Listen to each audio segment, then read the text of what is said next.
Hey guys, Justin Byrne here. We got another question in. Today, someone is asking, do you have tips for people in dating relationships who are trying to discern if a relationship is worth fighting for? Addressing and working through challenges, issues, differences, or at the point of deciding they are not a good match for each other and moving on. Okay, so trying to find out if your relationship is worth fighting for. So I'm assuming if you are trying to figure this out, you are not fully sure of how to figure out if it's worth fighting for. You're unsure about certain things. And again, the goal in dating is to get a clear yes or no, which means you got to be able to decide or discover how to decide or how to get to a place where it's either a clear yes or it's a clear no. And many times we start a relationship and we don't have any definition of either of those forming yet because it's just the beginning stages and we're trying to figure it out. So sometimes we're in the middle, we're maybe leaning closer to one side or the other, but we're still in a not fully certain point of deciding yes or no. And that's just part of a relationship. It's your responsibility to walk through that, to be able to figure out your yes or your no, because you're in relationship with that person. It's you being in a relationship with them and they're in a relationship with you. It's going to be you functioning in that relationship. So a quick little tip that I use is I only allow myself two options. You're either, no matter where you're on the spectrum of yes or no, or maybe a little bit yes, or maybe a little bit more no, or maybe, I don't know, dead in the middle, I have no idea. Say this, you're either in or you're out. You're either 100% in or you're 100% out. And that will actually help you figure out what you need to know. And so if it's not going so well and you're a little bit closer to a no in whatever stage you're at in your relationship, and you're like, maybe we should break up. It's difficult. It's this. And then I would ask yourself, am I 100% in or am I 100% out? And those are the only two options, which means, okay, it's not going so good, so do I want to break up? Am I ready to end this and not check it out any further and not persevere anymore and not figure it out on a deeper level? Am I ready for that? And ask that question genuinely. Talk to people about it. Really discover what you think about that. And if you feel like, yeah, I am, I'm ready to let this go, then there you go. That helps you figure your answer. But if not, I'd say be 100% in it, even when you're closer to a no, because that's what marriage is going to be. And you're practicing marriage by dating. You're trying to see if this person is going to be good for me to live my life with. And in doing so, you put yourself in the situation of what it would really be like to be with them. And you start to experience that and feel it on an experiential level. And that helps you make a decision. It helps you either get to working out things and get to adjusting your life or to get out of it.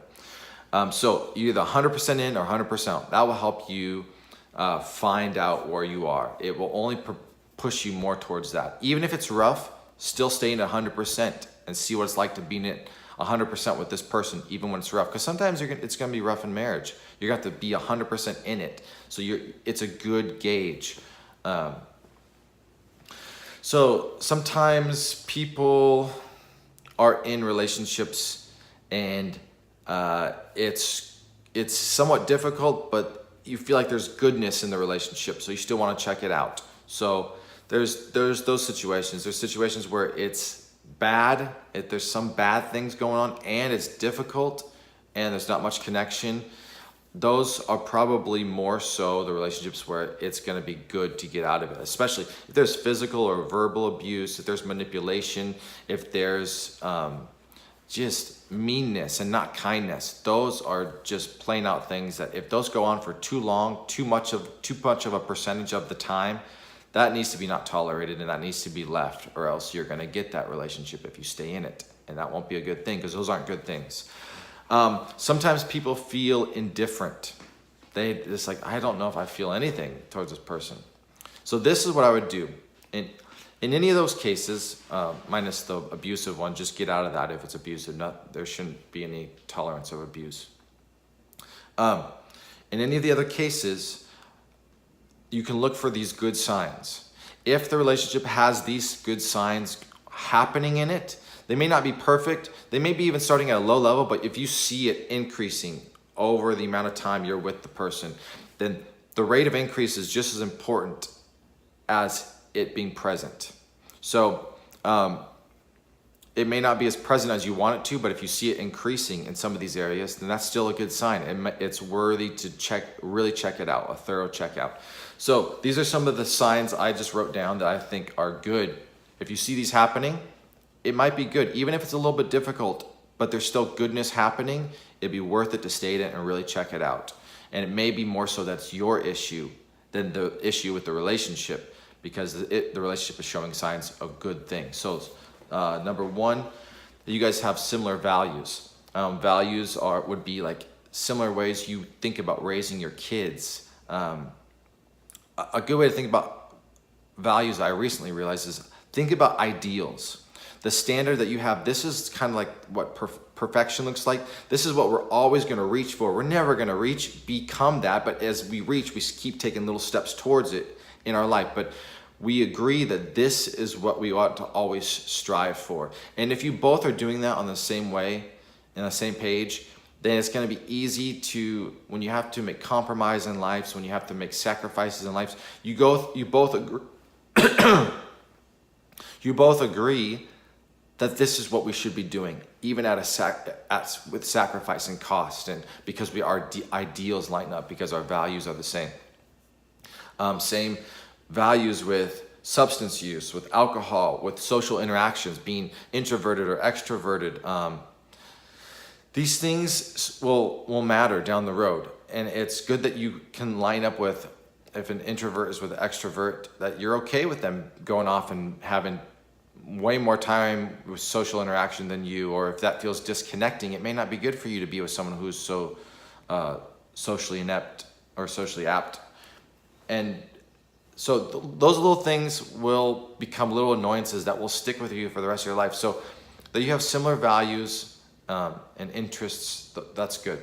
Number two, trust. If you see signs of trust in the relationship or that it's building, that's growing, and this is what trust is. I've seen how their words and actions line up. That's kind of it. And also, they live from conviction, not to try to please me. They have this internal compass that says, I'm going to do this because it's right and for me. And as you see them doing those things and their words line up with their actions, and it's respectable to you, and it feels right to you, feels good to you, it's just a natural thing to build trust, to feel safe with that person. If you see signs of trust, if you see signs of, so values is number one, trust is two, number three, if you have peace. Now this is what peace is. It's internally, there's a sense that this is good or right. And that's it. It's between you and you, a sense of with God that there's something internally. Even if it's a little bit shaky or it's different than what I expected, there's still this internal sense that something's still it's mostly right. There's something right about this. I'm not even sure how or why, but there's just a sense. There's just this peace. This is important. It doesn't have to be all the time, but number four, enjoyment and humor. Enjoyment is very important. You have to be able to enjoy the person because you're going to have to be around that person a lot. You're going to be friends with that person, which is hanging out and doing dishes and grocery shopping, taking care of the kids, and just asking how was your day. And if you don't enjoy that person, if it's difficult to find enjoyment with the person, that's going to be hard. And humor, to be able to get to a place where there is some humor. You don't have to be a prankster or a jokester. You don't have to be a comedian or anything like that, but to be able to have some amount of humor because it's safe, it's a good place. That's a really valuable thing. It's a good energy to bring to a relationship. Points of connection, small things. Like my girlfriend and I don't really like watching American Idol, but she loves it. So I started watching it just to be with her. I ended up liking it. And those little things are a big deal, that you can find something you can do together. And and enjoy together. There's something about being able to enjoy life through life together that is connecting. And that's a good thing to have, points of connection. Similar pursuits headed in the same direction. Number 6, living openly. You see signs of them not keeping things from you, not having separate accounts or hiding texts or withholding information. You find it out from other people. It should be an open relationship. It should be not an open relationship. It should be an open interaction within your relationship. It should be, there should be vulnerability where you see the person's opening up, not just about all the good things, but some of the bad things that come up in life, that they're just equally open, no matter what comes out, no matter what they're dealing with. There's just a lifestyle of openness. So values, trust, peace, enjoyment, connection, and openness. If you see those things happening in your relationship and you are indifferent, or there's some difficulty, I would say this: stay in it. And if you don't have a clear no, that, maybe you have a no, like we're just not a good fit and it's just clear, then break up and just face the fact that I need to end this and move on. But if there's not a clear no and you see these things happening in your relationship, I'd say this: stick it out. Stick it out, because there's good things happening. And sometimes we have to redefine what a good marriage will look like. We anticipate it, years ahead of time, and we make ideas of what it should be or what it will be that are off. They're not right. They're not accurate. And when you get into a good one, sometimes people can't even recognize that there's something good right in front of them. So if you see these signs, I'd say stick it out. Stay in it. And one of the culprits that causes people to miss something that's really good right in front of them is fear. And this is what fear does. It interprets what's going on, and most of the time, we as humans want to avoid what we're afraid of. We want to avoid pain. We want to avoid difficulty. We want to avoid hurt. So what we do with our fear is we subtly do mental gymnastics with it and turn it into, oh, well, that's something that they're not doing right, or that's something that it's wrong with them. And we start labeling things and controlling it in our mind, because fear is causing us to want to avoid that thing.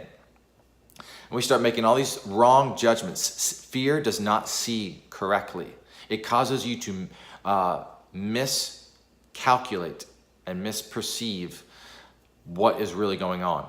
And when that's happening, if there's something good in front of you, you're going to start calling it something bad, and that's not right. And you're going to disqualify the thing that is good, that is right in front of you, because of fear. And ultimately, you're going to leave that relationship because you're going to label that person or that relationship as bad and move on to the next thing. And you're going to start to notice, oh, the next one's bad too. Oh, the next one's bad too, because it's not them. It's not the relationship. It's you. It's fear in you that you allowed to happen. So this is what I recommend. Stick in it past your fear, and then you'll really know what's left. And if there's really no difference in connection after that's gone for a while, no difference in your attraction to them or your conviction of this is the right person, then okay, maybe we're not on the same page and it's good to leave. But you won't really truly know that until you stick in it past your fear, because it blinds you. So again, leaving these signs as markers, as okay, if these are happening, regardless of what I'm feeling, if I'm indifferent or there's some difficulty, or we're making poor decisions and introducing things that are difficult into the relationship, we don't want to, but it still keeps happening. But if we see that we're on similar values, we are growing in trust or trust each other, that there is still this peace, even in the midst of the difficulty, the pain, the chaos we've created, that there still is a peace inside of you. There's something that's important, that there's enjoyment, and there's points of connection, and that there's openness. If you see those things, you got something going that's pretty good, that might be the thing for you, something that God brought to you, something that's important for you. And so use those as markers to go, okay, this is something worthy of me checking out thoroughly, really checking it out. Okay? And so again, leave yourself only two options 100% in or 100% out, and talk to people, think about it, spend time. You can even write a list, make pros and cons, and try to discover, do I want to stay in or do I want to get out? And each step along the way, ask yourself that question: do I want to stay in, do I want to stay out? And if you say yes, then be 100% in. If you say no, then be 100% out, and face the decisions you make. But that will help you come to a clear understanding of what you really want and what is good for you. So I hope that helps you. Go and find someone who is good for you. All right, talk to you guys later. Bye.